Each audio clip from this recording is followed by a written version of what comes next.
दर्ज है, बल्कि यहाँ की सरजमीन पर हुए हिंदुस्तान की जंग आजादी के दौर में तमाम कारनामे भी इस शहर को बेहद खास बनाते हैं।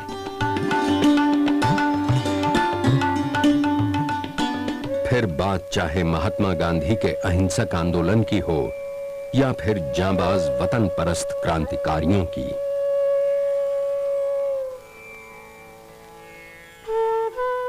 भारत को आजादी दिलाने में जिन वीरों ने अपने प्राणों की आहुति दी, वे आदरणीय हैं, श्रद्धा के पात्र हैं। उन्हीं के कारण आज हम स्वतंत्र हवा में सांस ले रहे हैं।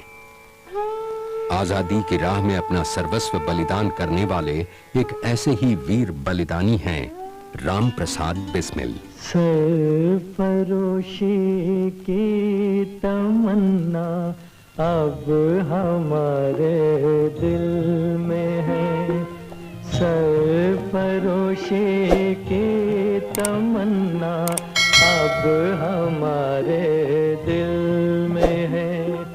देखना है जोर कितना बाजुए कातिल में है, सरफरोशी की तमन्ना अब हमारे। ये पंक्तियां तो स्वतंत्रता आंदोलन के दौरान जन जन को आजादी पर मर मिटने की प्रेरणा देती रही हैं। आज भी इन पंक्तियों से हमें इस धरती की गरिमा और गौरव की रक्षा के लिए तत्पर रहने की प्रेरणा मिलती है। भारत मां के इन शहीदों ने समय की शिला पर अपना बलिदान अंकित कर देश को गुलामी की जंजीरों से मुक्त करने की नींव डाली। हिंदुस्तान की आजादी की लड़ाई में कुर्बान हुए हजारों वतन परस्तों में बहुत से ऐसे भी थे जिन्हें अपने में दर्ज कर इतिहास भी खुद पर नाज करता है। हमारे दिल में है, सरफरोशी की तमन्ना अब हमारे दिल में है। देखना है जोर कितना। पंडित राम प्रसाद बिस्मिल का जन्म उत्तर प्रदेश के मैनपुरी जिले में ज्येष्ठ शुक्ल 11 विक्रम संवत 1964 यानी ईस्वी सन 1897 को एक ब्राह्मण परिवार में हुआ था।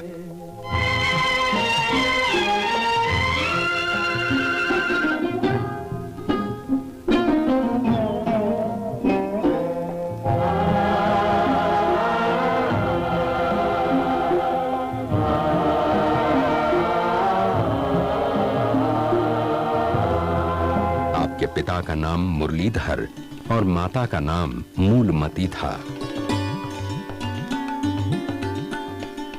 बिस्मिल की जिंदगी का ज्यादातर हिस्सा शाहजहांपुर में ही बीता। यहीं उनकी परवरिश हुई और यहीं बिस्मिल ने शिक्षा हासिल की, जबकि देश प्रेम की दीक्षा उन्हें मिली आर्य समाज से।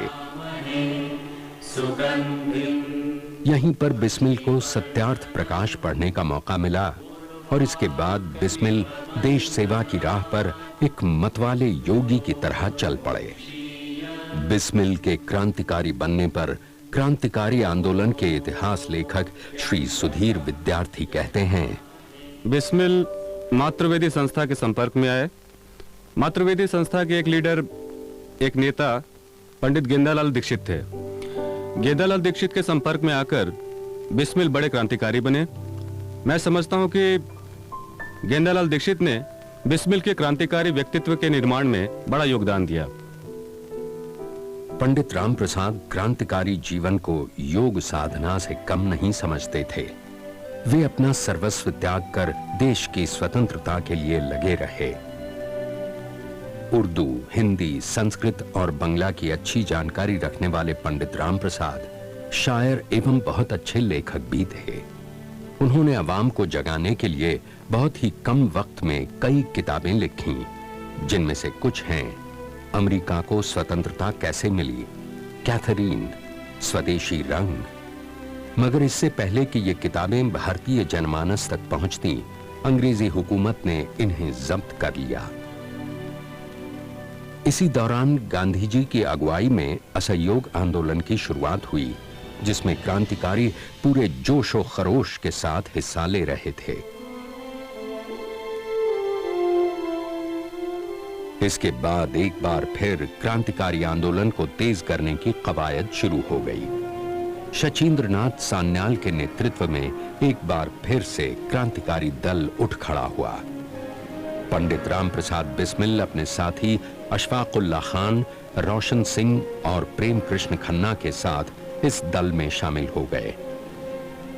शचींद्रनाथ, बिस्मिल, चंद्रशेखर आजाद, अशफाकुल्ला खान, रोशन सिंह, प्रेम कृष्ण, सुरेश चंद्र भट्टाचार्य, राजेंद्र लाहिड़ी और विष्णु शरण दुबलिस जैसे क्रांतिकारियों वाले इस दल का नाम हिंदुस्तान रिपब्लिकन एसोसिएशन रखा गया। इस दल का उद्देश्य था देश में प्रजातंत्र की स्थापना करना। अस्त्र शस्त्र खरीदने, चलाने और छिपाने में दक्ष बिस्मिल को इस दल का नेता बनाया गया।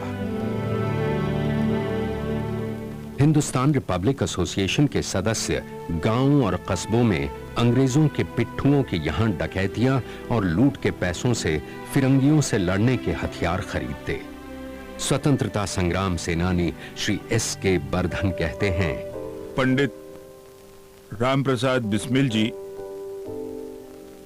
उस क्रांतिकारी में एक क्रांतिकारी वो हैं जिनका आजाद भारत का स्वतंत्रता संग्राम का इतिहास में उनका योगदान, उनका त्याग, उनका बलिदान हम लोग कभी नहीं भूल सकेंगे, ना ही उनका ऋण हम चुका सकेंगे। मित्रों, इस वक्त दल की हालत कैसी है आप सभी को अच्छी तरह मालूम है।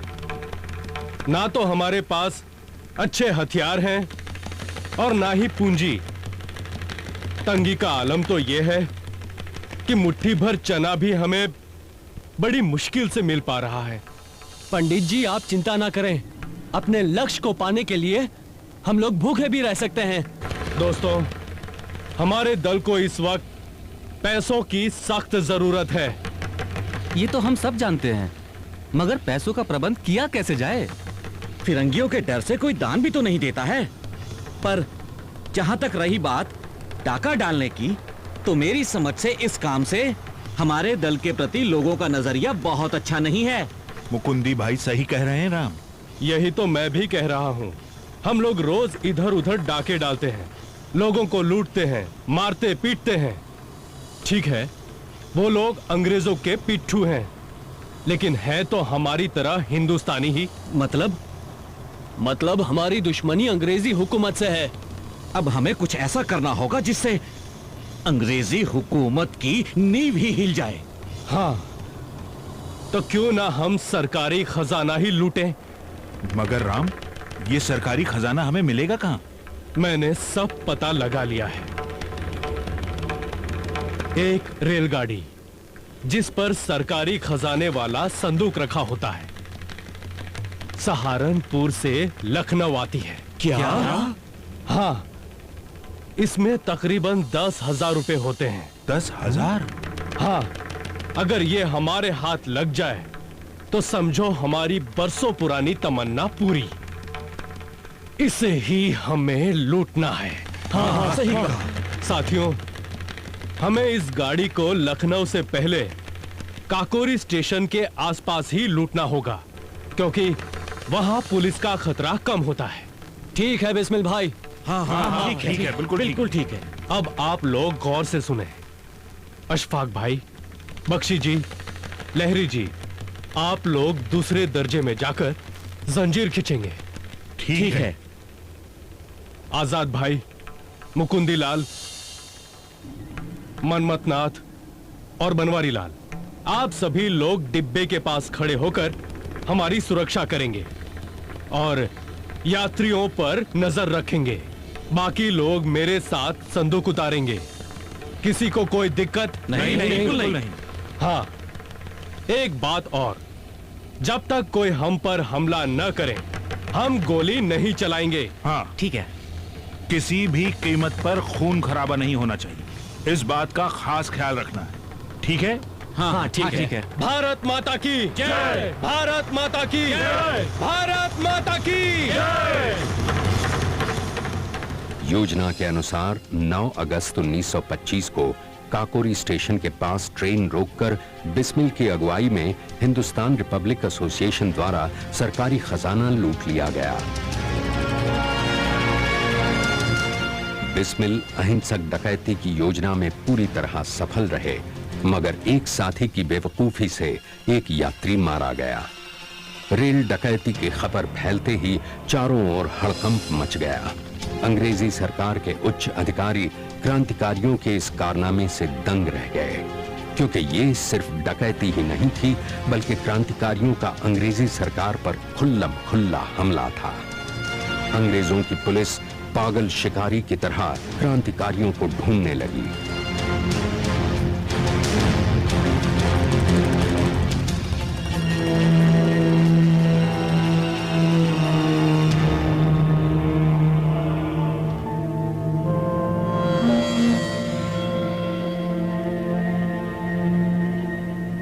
काकोरी कांड और पुलिसिया कार्यवाही पर स्वतंत्रता संग्राम सेनानी रामकृष्ण खत्री के बेटे श्री उदय खत्री बताते हैं।